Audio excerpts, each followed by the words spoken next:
Salam sejahtera Malaysia. Denyut nadi suara rakyat bergema di channel ini. Tuan-tuan dan puan-puan yang dihormati sekalian. Najib Razak belum sampai sebulan di penjara ya. Belum sampai sebulan dia check-in, tulis nama, mendaftar sebagai banduan paling istimewa.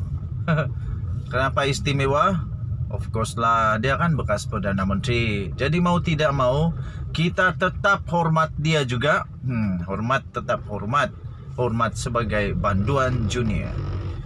Denyut nadi suara rakyat terus bergema di channel ini.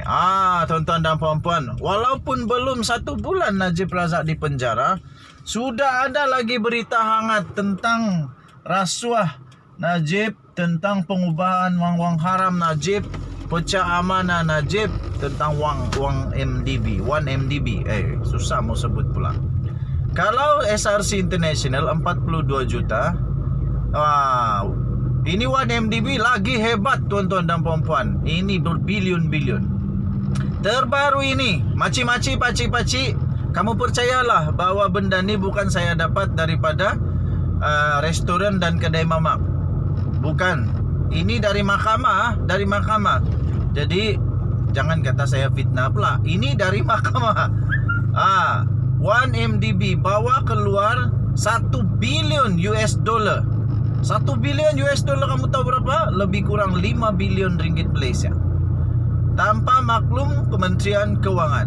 1 MDB bawa keluar 1 bilion US dollar tanpa memaklumkan Kementerian Kewangan. Bukankah kita ada undang-undang pencegahan daripada membawa keluar wang dengan sesuka hati daripada negara Malaysia? Tapi ini kenapa 1 bilion ni banyak nih, tanpa maklum lagi dibawa keluar dari Kementerian Kewangan, tanpa maklum kepada Kementerian Kewangan. Mahkamah Tinggi hari ini telah diberitahu Ketua Pegawai Eksekutif CEO 1 MDB tidak memaklumkan kepada Kementerian Kewangan bahawa dana sebanyak 1 bilion US dollar sudah dibawa keluar bagi projek usaha sama. Bagi projek usaha sama di antara syarikat itu dan Petro Saudi International Limited Ltd PSI. Ini pelik betul, terlampau ini. Dan yang memberi keterangan ini Timbalan Ketua Setiausaha Kementerian Kewangan, yaitu Datuk Siti Zawiya Muhammad Desa. Jadi tuan-tuan dan puan-puan, maci-maci, paci-paci ini bukan jiran sebelah rumah saya yang beritahu, bukan.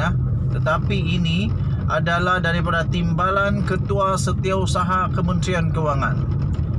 Beliau mengesahkan Dato' Syahrul Azhar Ibrahim Hilmi tidak mendedahkan perkara itu ketika disoal balas peguam, yaitu Wan Aizuddin Wan Mohammed, yang merujuk saksi kepada dokumen minit mesyuarat kabinet.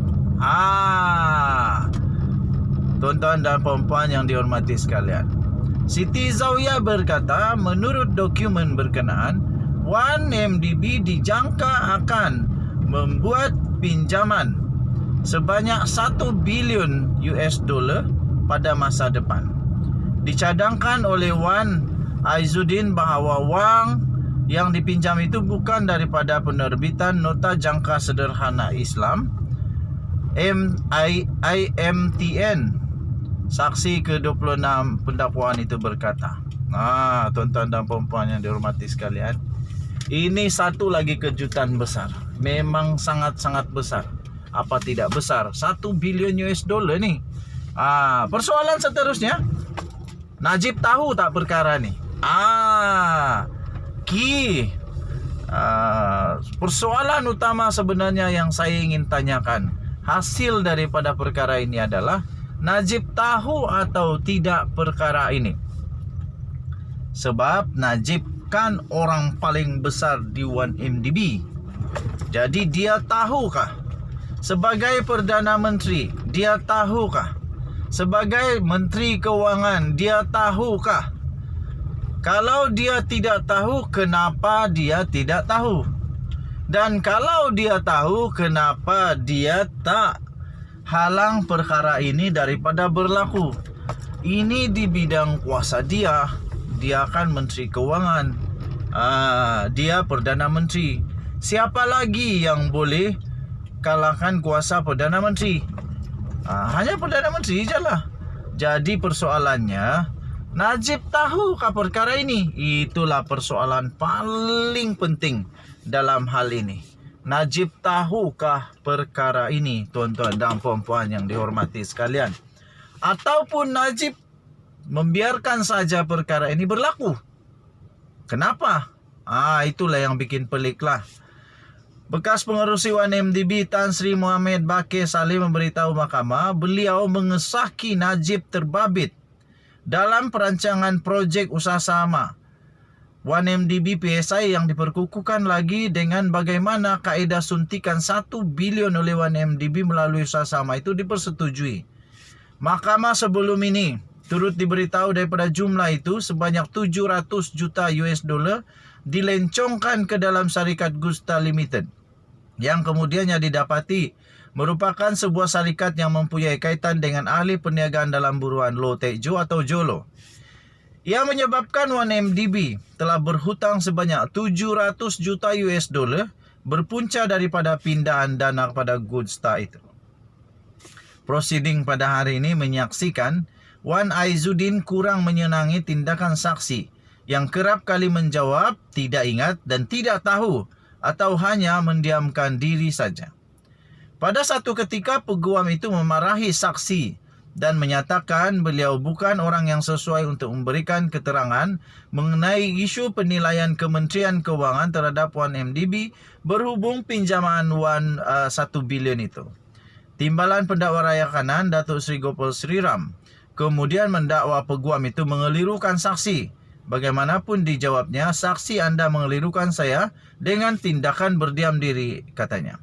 Perbicaraan itu di hadapan Hakim Datuk Colin Lawrence Sequora dijangka akan terus bersambung sampai Najib Razak didapati bersalah, dipenjara ataupun dia akan dibebaskan untuk kes 1MDB. Tapi Najib sudah masuk penjara. Macam mana pun dia sudah dipenjara, sudah pun dipenjara, sudah pun pernah makan makanan penjara. Denyut nadi suara rakyat terus bergema di channel ini. Jangan lupa tekan butang subscribe, like dan share. Malaysia kita punya, cintai Malaysiaku, kita jaga kita. Okey, so apa pendapat kamu? Adakah Najib Razak bersalah lagi dalam kes 1MDB? Jangan lupa jaga kita jaga, kita sama-sama nikmati kekayaan Malaysia. Makmur, aman, damai. Bye-bye.